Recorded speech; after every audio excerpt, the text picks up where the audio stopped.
Dear students, मैं ज्योति Saxena MS college Bikaner से। Student, हम सोशल पॉलिसी, सामाजिक नीति या लोक नीति के बारे में बात कर रहे थे। उसमें हम ये डिस्कस कर रहे थे कि लोक नीति की आवश्यकता क्यों होती है। लोक नीति की आवश्यकता इसलिए होती है क्योंकि लोक नीति सामाजिक परिवर्तन का माध्यम होता है। परिवर्तन हमारी सृष्टि का एक नियम है। समय के अनुसार परिवर्तन जब किया जाता है तभी कोई संस्था या व्यक्ति अपने आप को प्रभावी बनाए रख पाती है। हमारे भारतीय समाज में बहुत सारे अंधविश्वास, आडंबर, कुरीतियाँ, भेदभाव ऐसे हैं जो हमारी मानव की गरिमा या उनकी सम्मान के अनुकूल नहीं हैं। सती प्रथा, मृत्यभोज, दहेज प्रथा, बंधुआ मजदूरी ऐसी समस्याएं हैं जिनका समाधान केवल सामाजिक नीति और कानून के द्वारा ही हम कर सकते हैं। आज राज्यों में संविधान, कानून, लोक प्रशासन और सामाजिक नीतियों के परिवर्तन का हथियार माने गए हैं। नियोजित तरीके से परिवर्तन लाना जरूरी है और समाज की सोच में परिवर्तन केवल और केवल सामाजिक नीति के माध्यम से ही लाया जा सकता है। सामाजिक विकास के उद्देश्यों की प्राप्ति लोक नीति या सामाजिक नीति से होती है।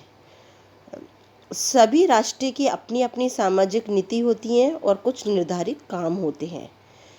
इस नीति के अधीन होने वाले कार्य इस प्रकार से हैं। सामाजिक बुराइयों को दूर करना, जैसे दहेज प्रथा, बाल विवाह, छुआछूत, ये समाज की ऐसी बुराइयां हैं जो प्राचीन काल से ही चली आ रही हैं और लोक नीति का उद्देश्य है इन बुराइयों को दूर किया जाए। स्थानीय स्तर पर स्थानीय समुदाय के विकास के लिए कल्याणकारी सेवाओं का कार्य लोक नीति के माध्यम से किया जा सकता है। लोक नीति सामाजिक परिवर्तन का माध्यम है। लोक नीति सामाजिक सुधार का माध्यम है।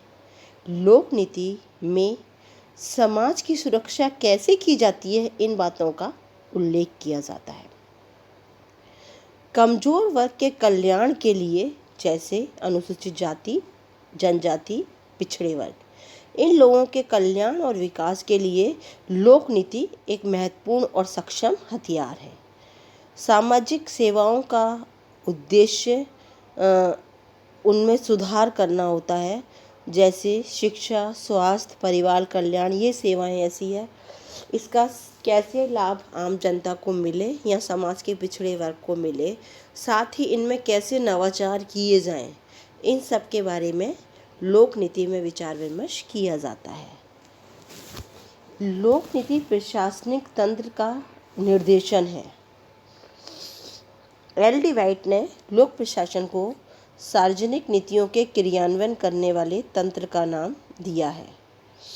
नीति विज्ञान की बढ़ती हुई प्रवृत्ति और प्रशासन और राजनीति के बीच जो समन्वय है, इसमें लोक नीति के निर्माण में उसके निर्माण के साथ साथ उसका क्रियान्वयन भी जरूरी है। लोक नीति के माध्यम से लोक प्रशासन के कर्मचारियों के कार्य निर्णय को एक दिशा दी जाती है। हर लोक सेवक की अपनी सामाजिक पृष्ठभूमि, मूल्य और संस्कार होते हैं, इसलिए ये जरूरी नहीं है कि वे समाज के सभी वर्गों के लिए संवेदनशील रहे।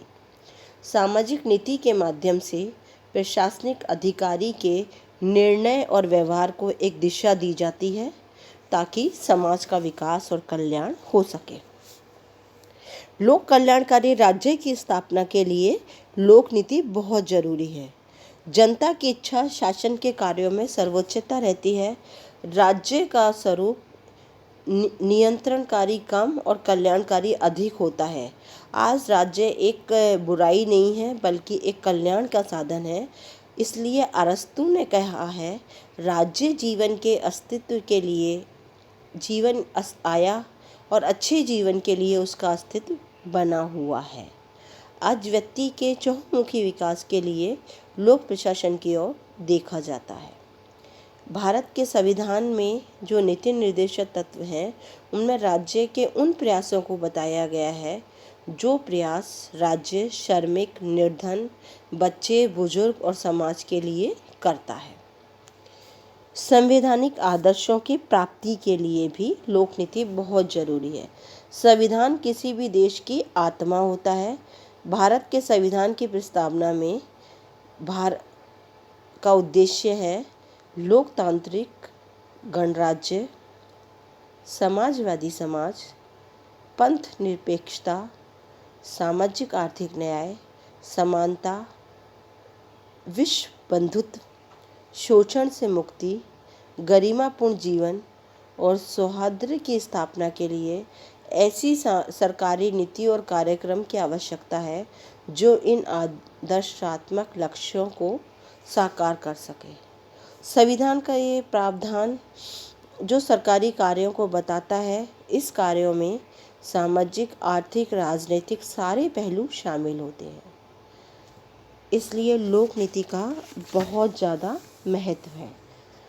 भारत में लोक नीति की मांग शुरू से ही जब 1953 में केंद्रीय समाज कल्याण मंडल की स्थापना हुई, 1954 में राज्य समाज कल्याण सलाहकार मंडलों की स्थापना हुई, तभी से बहुत तीव्र गति से ये मांग की जाने लगी कि सामाजिक विकास परिषद एक सामाजिक नीति संबंधी प्रस्ताव तैयार करे और सामाजिक नीति प्रारूप 1964 बना और दुर्गाबाई देशमुख की अध्यक्षता में एक समिति बनी थी और ये कहा गया लोक नीति की मांग करें। भारत में सामाजिक नीति की व्यवहारिक स्थिति ये है कि ये जिन कार्यों में दिखती है वह है पंचवर्षीय योजना, केंद्रीय मंत्रालयों के नीतिगत निर्देश, राज्य सरकार की नीति, सामाजिक विकास के लिए बनी राष्ट्रीय नीति और समाज कल्याण से संबंधित जो भी संवैधानिक प्रावधान है। जैसे संवैधानिक प्रावधान में हमारे अनुच्छेद 14 से लेके अनुच्छेद 31 तक जो भी प्रावधान है वो सामाजिक प्रशासन से संबंधित है। इसी तरह राज्य के नीति निर्देशक तत्व 38 से लेके 47 में इनको प्रशासकों की आचार संहिता कहा जाता है। पंचवर्षीय योजना जो बनी जाती हैं वो सारी योजना समाज के चहुमुखी विकास के लिए बनाई जाती हैं। महिला सशक्तिकरण के लिए राष्ट्रीय नीति बनी है, बुजुर्गों के लिए राष्ट्रीय नीति बनी है, जनजाति समुदायों पर राष्ट्रीय नीति बनी है, नई जनसंख्या नीति बनी है 2000 में। इसमें कहा गया है जनसंख्या वृद्धि पर अंकुश नहीं करने वाले राज्यों को मतलब उन्हें प्रोत्साहन नहीं दिया जाएगा और 2026 तक लोकसभा की सीटों में वृद्धि नहीं की जाएगी। और छोटे परिवार के सिद्धांत को प्रोत्साहन देने के लिए प्रेरक उपाय अपनाए गए हैं। बाल विवाह निषेध कानून कड़ाई से पालन किया जाएगा और बीमारू राज्य जैसे बिहार, एमपी, यूपी, राजस्थान इनके लिए 12 राज्यों के लिए विशेष कार्य योजना बनेगी।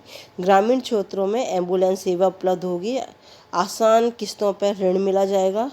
गरीबी की रेखा से नीचे जीवन यापन करने वाले दंपति को 5000 रुपये का बीमा करवाया जाएगा। और भी बहुत सारे प्रयास थे जो नई जनसंख्या नीति 2002 में निर्धारित किए गए। इसके बाद केंद्रीय मंत्रालय ने भी नीति निर्माण में अपनी महत्वपूर्ण भूमिका निभाई है। लोक सेवाओं में आरक्षण दिया गया है अनुसूचित जाति, जनजाति, पिछड़े वर्ग इन सभी के लिए।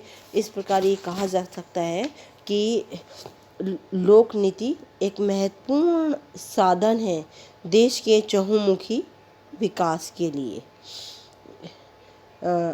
93 संविधान संशोधन जो 2006 में किया गया था उसमें उच्च शैक्षणिक, तकनीकी और चिकित्सा संस्थाओं में अनुसूचित जाति, जनजाति और पिछड़े वर्ग के लिए आरक्षण किया गया था।